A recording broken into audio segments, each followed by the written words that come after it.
now. There we go. Okay, fantastic. So if you've just joined us, hi, my name is Mrs. Lignatitis. You can call me Erini, and I'll be running today's lesson on reading for meaning. I have muted everybody, but I will give everyone an opportunity to unmute at the end. You are welcome to keep your videos on or off, and please use the chat to send through messages. So today's lesson is going to be on reading for meaning. For the teachers that are joining today, if you're wondering what software I'm using, it is a program called Canva. It's a free online software that you can use to create slides and presentations and all sorts of great things. And I've used that for today. Students, I really hope you enjoy seeing all the beautiful colors and images. And I've got some text on the screen as well that we're going to be moving through while we move through the lesson. So if you haven't already guessed, reading for meaning is essentially an English lesson. So we'll be looking at some ways that you can use to better understand texts that you read. I'm going to try and keep it at a really slow pace, but if you've got any questions as they come up, or perhaps I've glossed over something a little too quickly, please feel free to put a message in the chat and I will be happy to recover that topic. I can see there are some messages coming through the chat already. Hi. I'm going to switch into a slide now to give you a little bit more information on myself, just so that you know where I'm teaching this lesson from, and just to give you a little bit more insight into my own teaching background. So a little bit about me. On the screen, you can see a few pictures. Now, for those of you who may be familiar with the center image, the image just here, I would love you to put the name of this landmark in the chat. This landmark is a little bit far away from where my house is, but it is in the city that I live in and the city that I'm teaching this lesson to you today from. So I might give just a quick little 10 seconds to see if anyone can tell me what this landmark is called, or perhaps even the city that it's in. Pop it in the chat for me. Oh, Opera House, fantastic. It is the Sydney Opera House in the beautiful Sydney Harbour.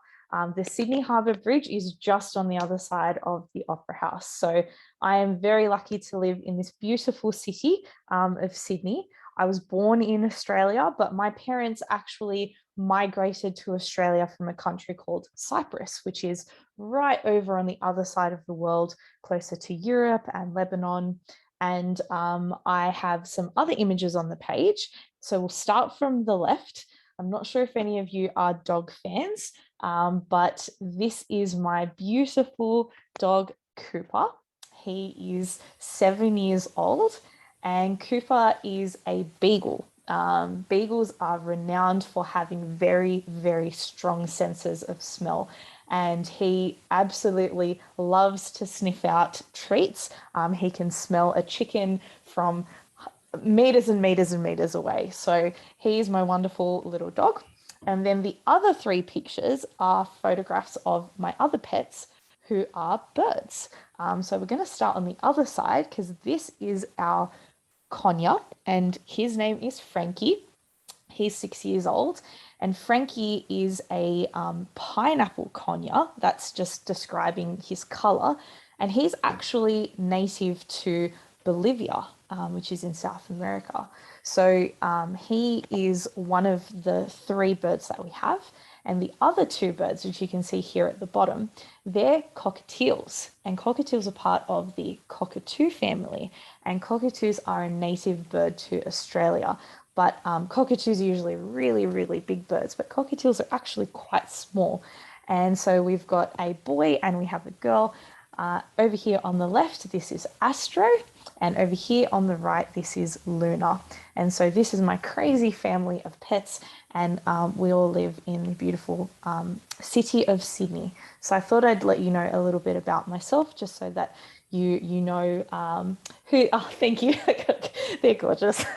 Thanks for that. So I am a little bit of a bird enthusiast. You might be able to tell I've got my favorite red duck clip in my hair today. I thought it would be a little burst of color because there's a lot of color in this presentation.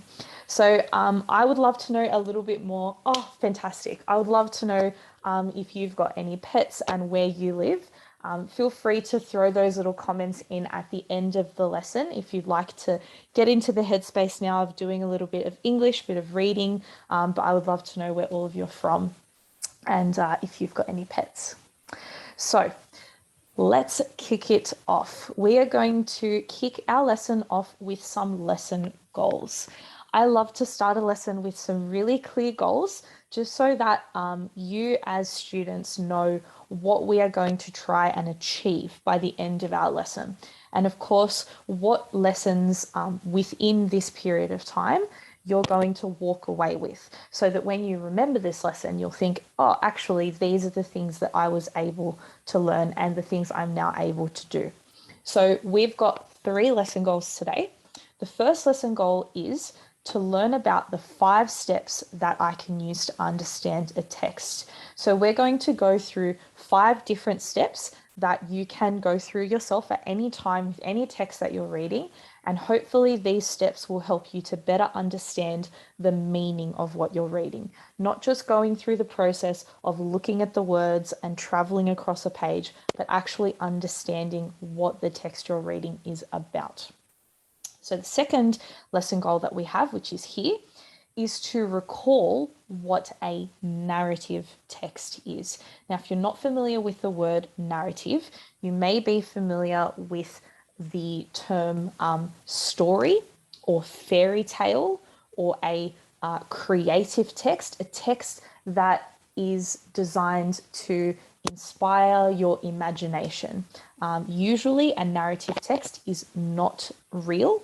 It's a text that may have characters that are creative and imagined, and we are going to go through an example of a text that is a narrative. So if you haven't come across one before, then this might be your first time, but we're going to be looking at that specific type of text.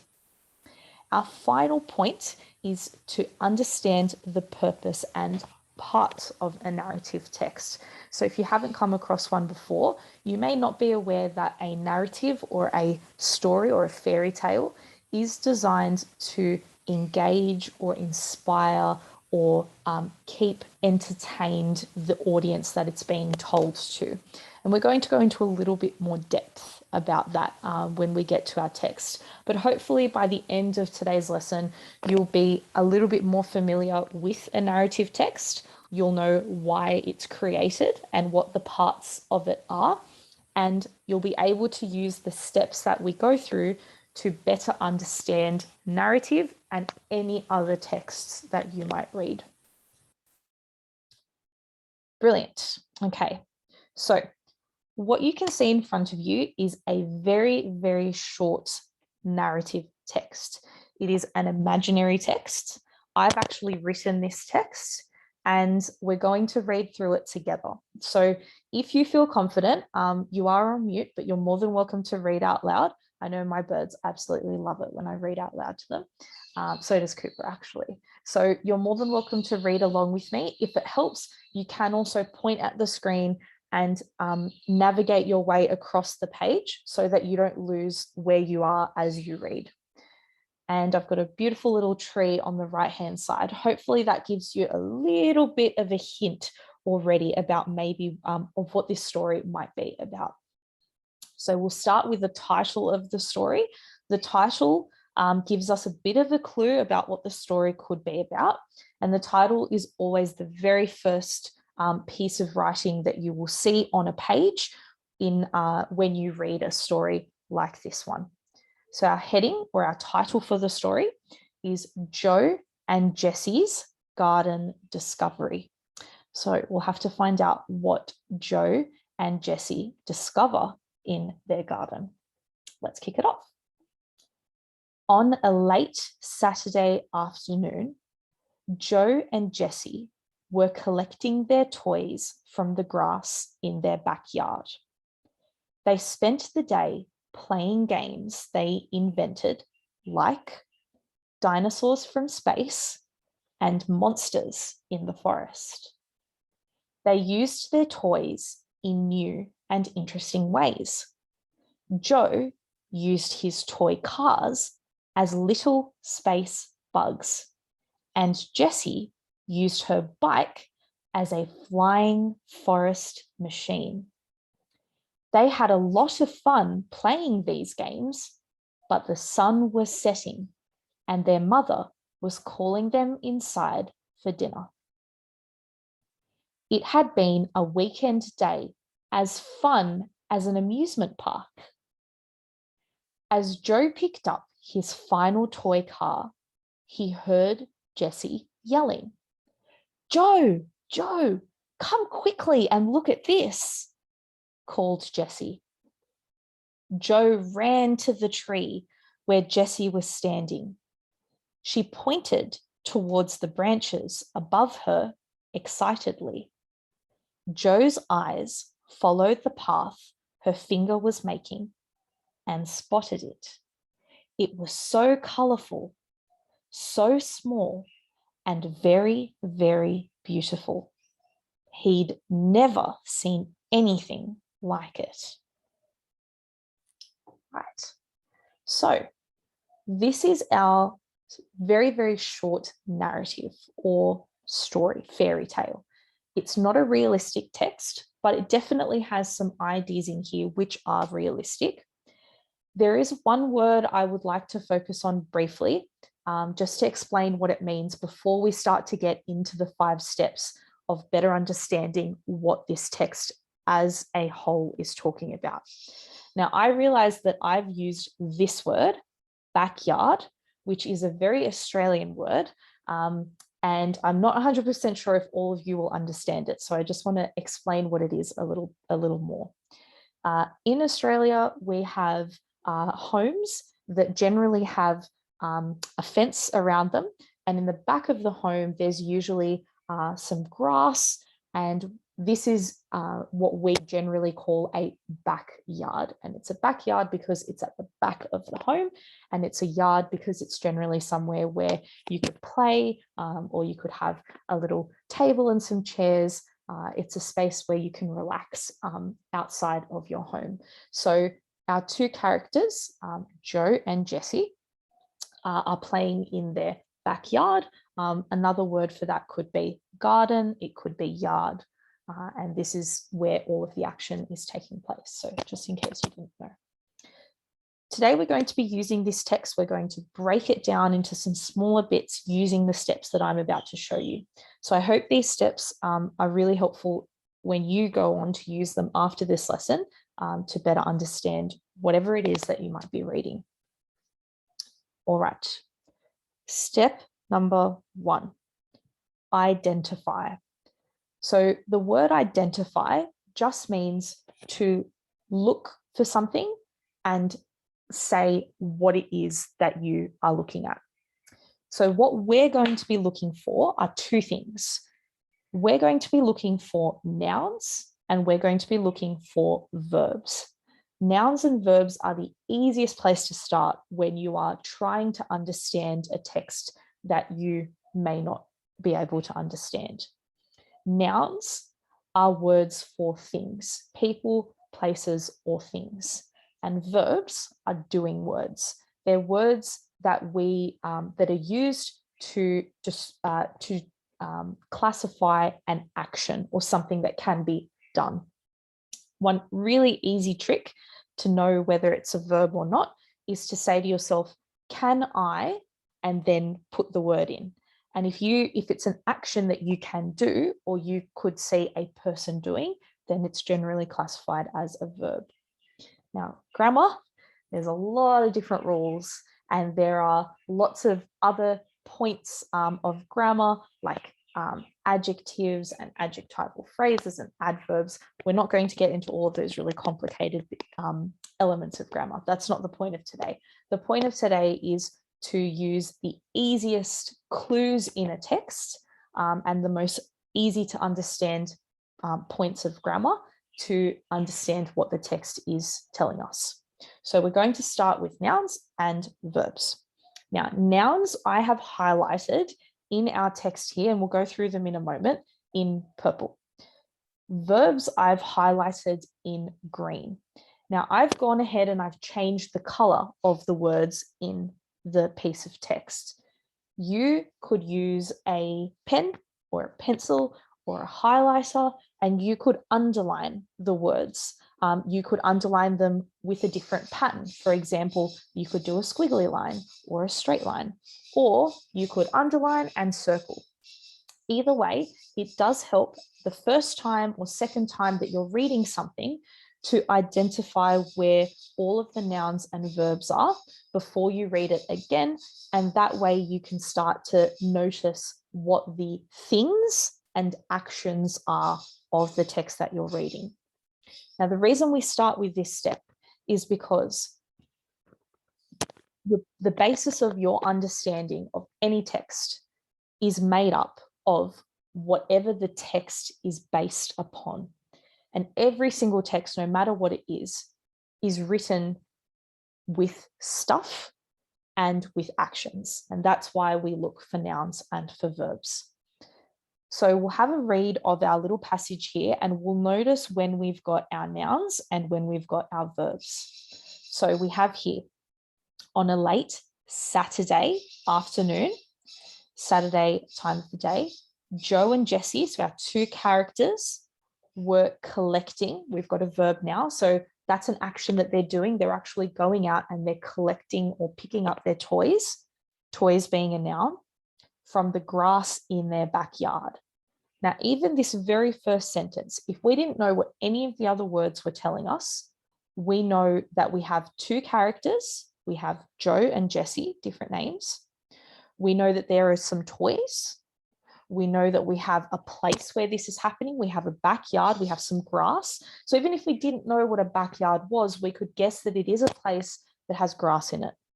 And there is only one action in this sentence, and it's the word collecting. So we can sort of put these pieces together to understand where and who is involved in the story so far. In our next sentence, you'll notice that we actually have more verbs than we have nouns. So here we have the verb spent, playing, and invented. So we're getting a little bit more information now about what is happening, what the actions are that our two characters are taking. They're playing games, they're inventing, they're using their imaginations, and they are spending that time. So they haven't just done a very quick game, they've actually spent quite a bit of time playing these games. When we move into our next sentence, we get quite a few more nouns. So we're getting more stuff introduced into our understanding of what this story is about. We already knew that there were toys because that was further up. We already know about Joe, but we get some new nouns in this part of the text. We have space bugs, and we have a bike, and we have forest machine. So if we start to connect these nouns to the nouns that we had before, we're starting to expand our understanding that we've got these toy cars, we've got this bike, but we've also got these weird space bugs and forest machine. And we can't really understand those two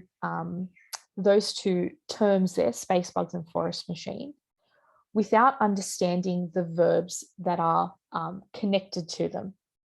So the verbs that we have there, and it's the same verb, is used. Used the toy cars as little space bugs, and used her bike as a flying forest machine. So there we're actually now starting to make connections between what the verbs are saying is happening to the nouns or the stuff of the story. And so nouns and verbs give us a really, really clear picture as to what is in the story and how it is being used or how it works. Our final sentence is actually a bit more even. We have a few verbs here. We have playing, setting, and calling.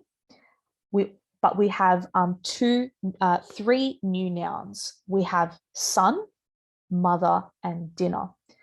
And if we look at this whole piece of text together, we notice that actually games has been featured quite a few times. We can see that word here. We can see that word. We can see that word up here, and we also see the word playing. So we've got that idea of games happening at the top. However, we haven't seen mother, that's new, and we also haven't seen dinner.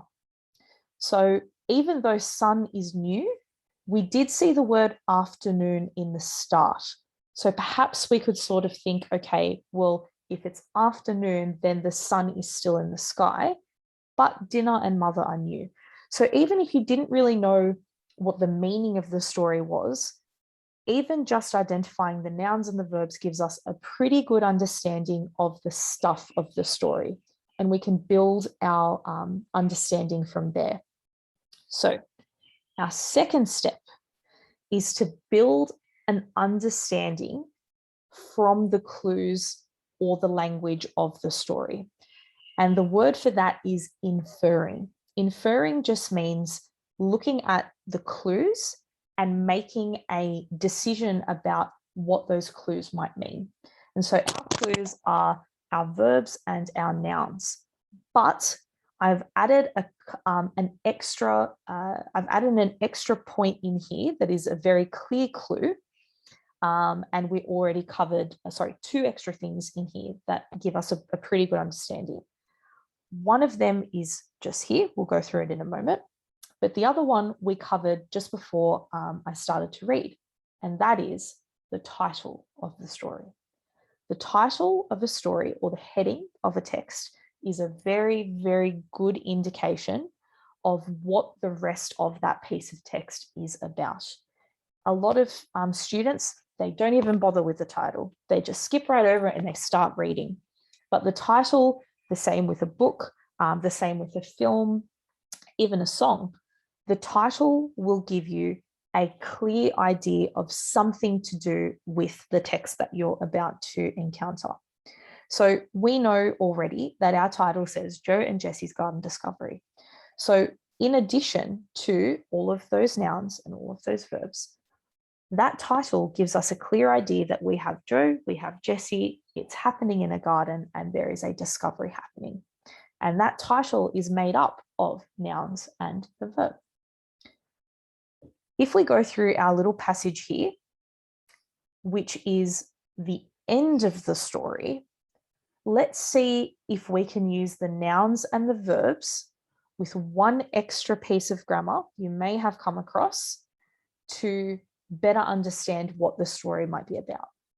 So, Joe ran to the tree where Jessie was standing. She pointed towards the branches above her excitedly. Joe's eyes followed the path her finger was making and spotted it. It was so colourful, so small, and very, very beautiful. He'd never seen anything like it.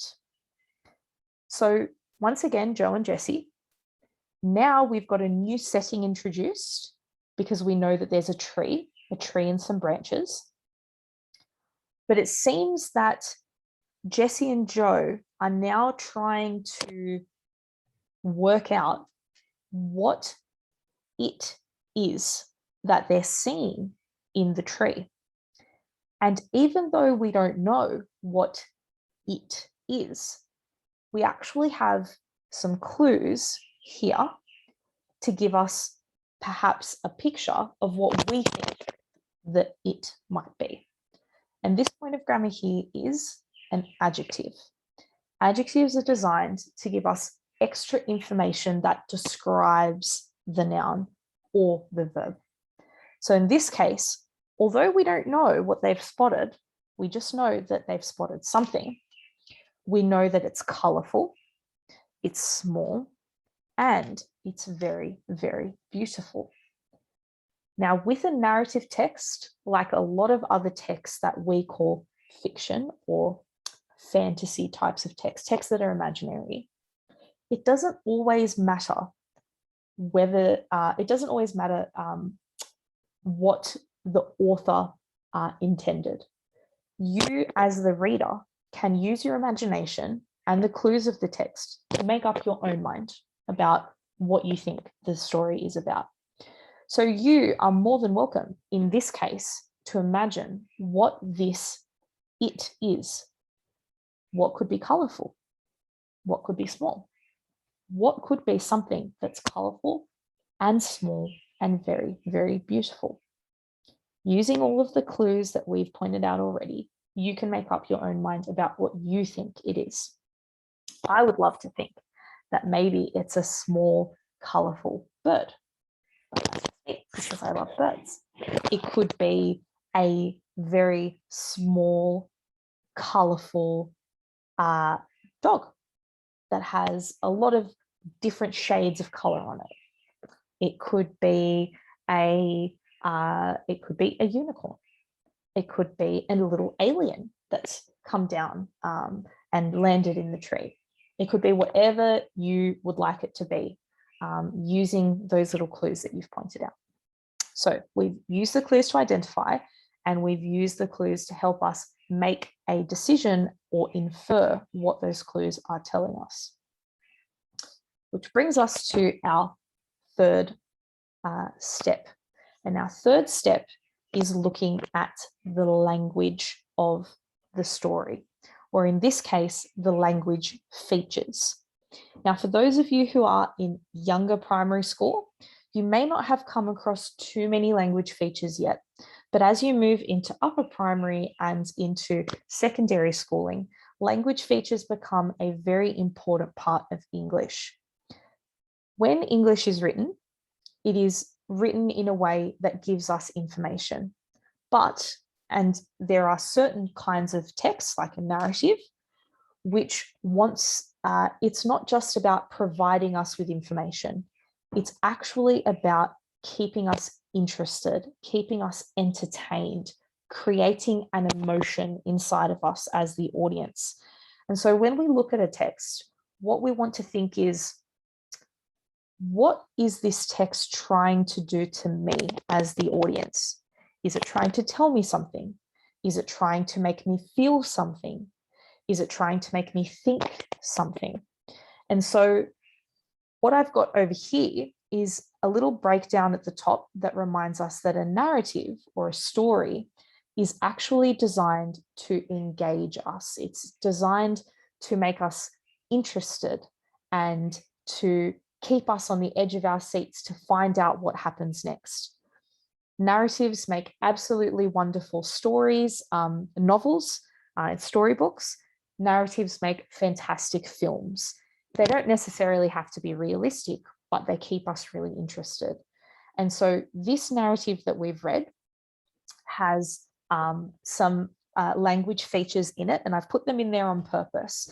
And so I guess what I want you to think about when you read any text is, what is this text trying to do to me as the reader? And what clues can I find that lead me to believe this? There are two language features that I'm going to point out to you. You may not have learned them before, but we're about to cover them. And of course, as you learn more of the features, you'll be able to spot them in the text that you read and then understand what those features are trying to do to you as the reader. So in our little text over here, I've pulled out the middle of our story, and I've highlighted our language features in red. So here we've got, it had been a weekend day as fun as an amusement park. Now, for those of you who already know a few language features, I'm very curious to know if anyone can jump into the chat now and tell me the language feature where the rule is it uses the words like or as to compare two things to each other. So to give you another example, because we've got like or as, we've got as here. Another example might be, I like you. The sun is like a beautiful daffodil flower, using the word like. Does anyone know, or can anyone have a guess what language feature that might be? I'm going to give you a little hint. It sort of looks like the word smile. Can anyone take a guess? I'm going to wait and see if we have anything pop up in the chat.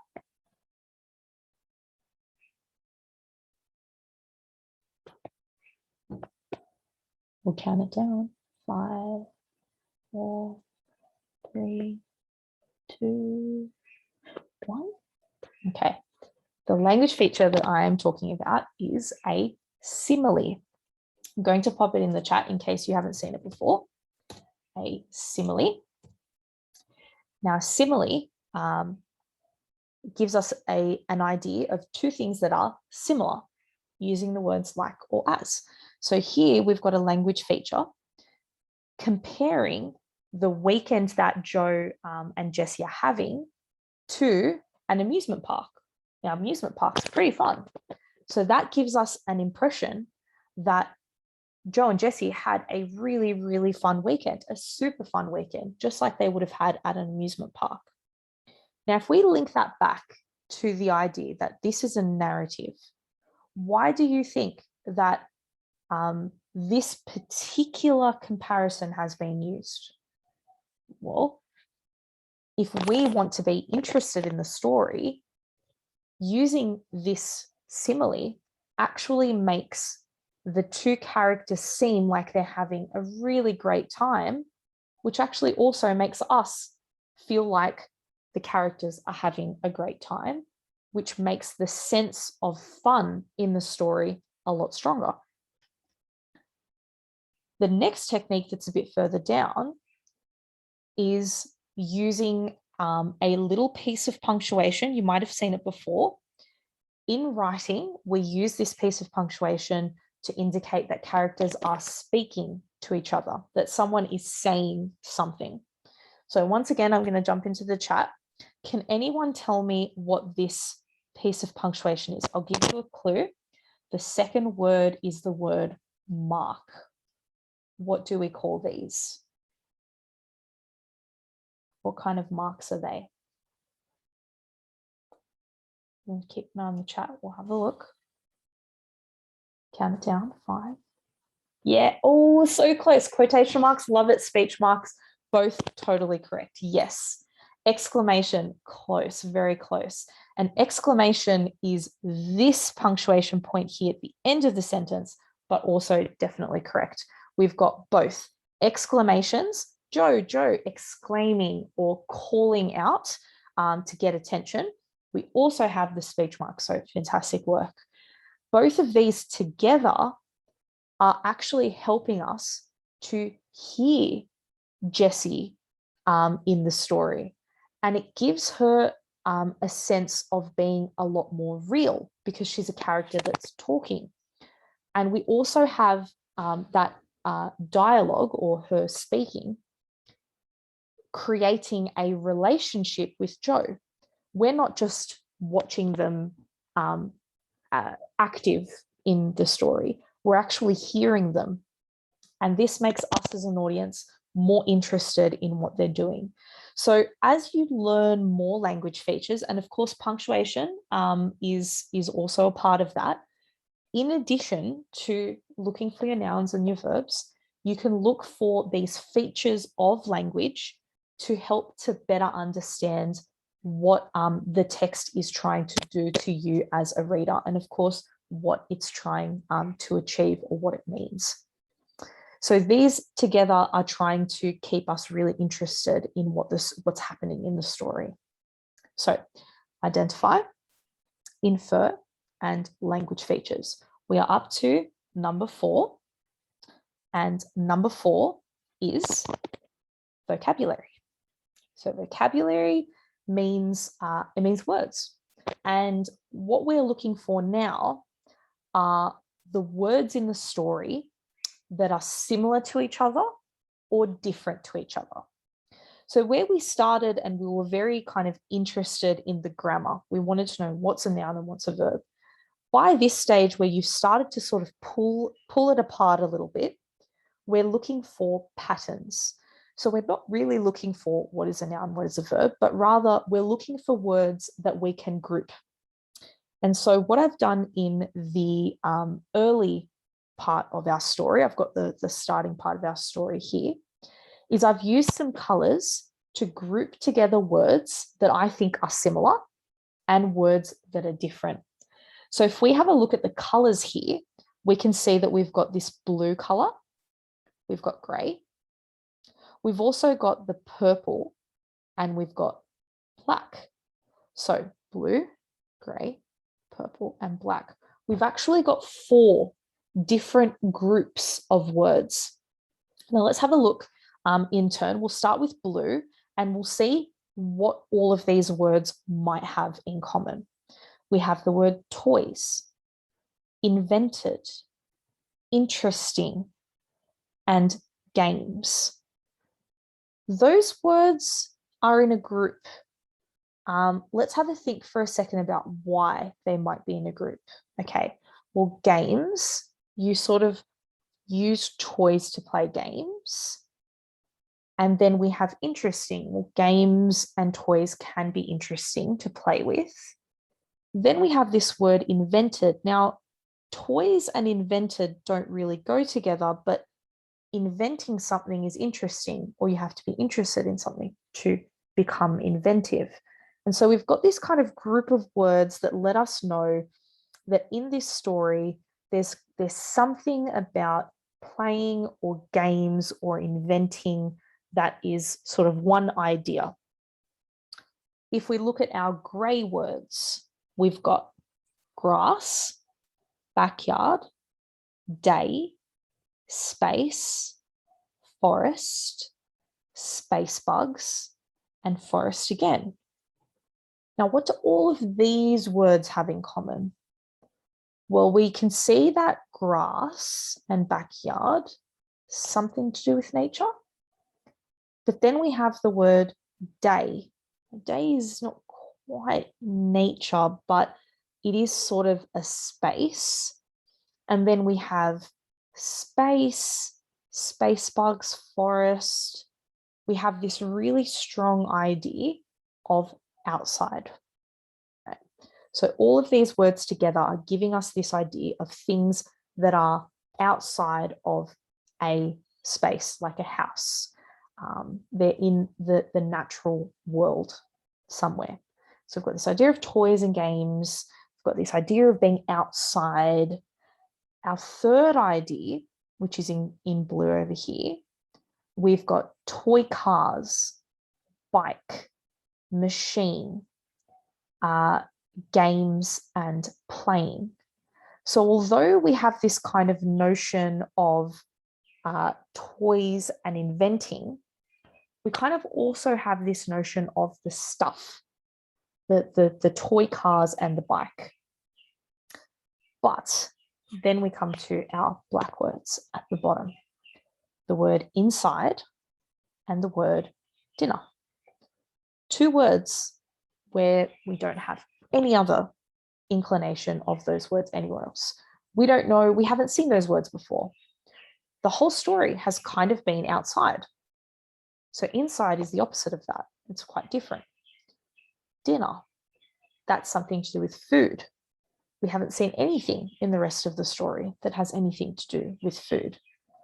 And so noticing where these words are in the story, and also just noticing these words, can help us to understand the rest of the ideas. So nature and games and objects, all of these are kind of together because Joe and Jessie are sort of playing in this outdoor space, and it allows them to be really inventive. But the complete opposite to that is going inside and having dinner. And dinner seems to be quite a formal, routine thing that they have to do. And going inside means they're going to have to stop doing all these other fun things that they're doing outside.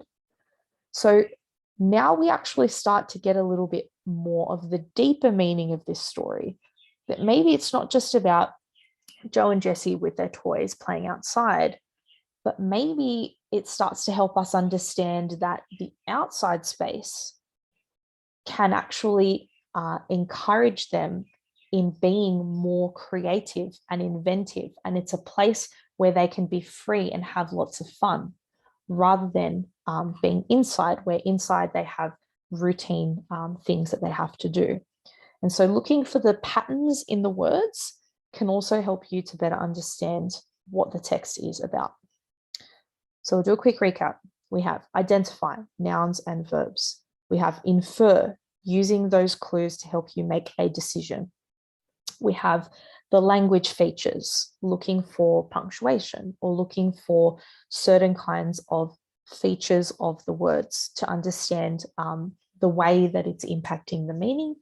And now we have the words of the story, or the vocab, looking for the patterns, looking for which words are the same and which words are different, to help you understand how they all fit together. Which brings us to our final point. And our final point of 5 is summary. Now, if we have a look back at all of the other points, the identify, infer, language features, and vocabulary, I would say that you could use any of those in a different order, and you would probably still get to the same conclusion. But summary has to come last. Now, the word summary actually means giving a breakdown or an explanation of what something is about in a short way. Coming to the end of something and being able to explain everything that happened really clearly. So to provide a summary of a story, you kind of have to understand what the story is about. It's probably going to be pretty hard to tell someone what a movie was about if you haven't watched the movie, or tell them what happened in a storybook if you haven't read the book. So although summary does come at the end, it is quite helpful to use all those other steps in any order that you feel is going to work. But summary. How would you explain the story to someone who has not read it or heard it before? And so I find that with a summary, it's always really helpful to think about it in dot points.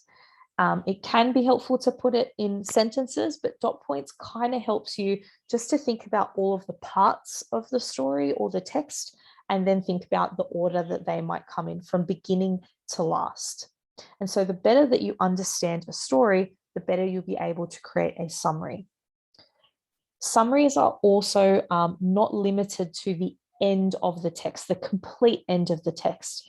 It's actually kind of helpful to do a summary for each paragraph that you might read, or sometimes even after every few sentences, because forcing yourself to stop, go through the clues, understand what's going on, and then explain it back to yourself can help you to have a deeper understanding of what you're reading. So I've put a little summary of our text here on the right-hand side. We know that it's a story. It's about 2 characters or people in the story. The characters are playing games. They're outside. It's the weekend. They are enjoying their time. They need to stop playing their games to go inside because their mother has asked them to. They're going to have dinner and they make a discovery. Now, going back to our point there about the discovery itself, it doesn't matter exactly what they discovered. We can make that up in our own minds. But what does matter is that we can put together all of the other clues in the story to help us understand what it might mean as a whole. And so, using all of those 5 steps will help us to identify the key W's. Now, if you haven't come across these before, the 4 W's of narratives, it makes it a really easy to understand a narrative: who the characters are, what is happening, where the story is taking place, and when the story is taking place. And all of those 5 steps that we went through, the identifying, the inferring, the language features, the vocabulary, and being able to summarize will really help you to work out exactly what these are in the story that you're reading. Some students, they jump into a story and they expect that they'll know exactly who the characters are, exactly what the action is. But using those steps will actually help you to get the answers to these questions. And so by the time you complete those steps, you'll be able to put the answers to these questions down really easily. So we'll come back to our little goals, which hopefully now that we've scored, hopefully this lesson has taught you the 5 steps that you can use to better understand a text, that if you weren't familiar before, that you are now familiar with what a narrative is and what the purpose and some parts of a narrative are. And so before we wrap up the lesson completely, I would love for you to turn your videos on so that we can take a group photo. I'm going to take a little screenshot in just a moment. Feel free not to if you don't want to, that's totally fine. I'm just going to bring us up in a little group over here. And just bear with me because I'm going to grab my little screen tool. Love it, love it. Alrighty. Draw us just over here. Okay. And I've got my screen snippy tool. Where is it? It's hiding from me. Over here. Ah, here it is. Beautiful. And we'll count it down. 3, 2, 1. And there we go. Love it. Okay. Fantastic. Save that. Thank you so very much. Alrighty. Well, that's our lesson for today. I am so very glad you joined me. Thank you so much from all of the places in the world that you are. I know we've got about 10 minutes to go, but I thought we could leave that time for some questions or like we had at the start. I'm just going to resume my share here. Just like we had done from the start. Where are we? This one here. Beautiful.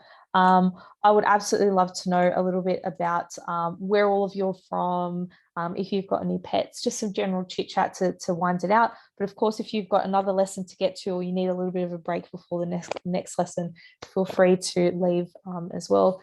Thank you. It's been a joy, and I hope all of you are safe and well wherever you're joining me from. Have a lovely rest of your days.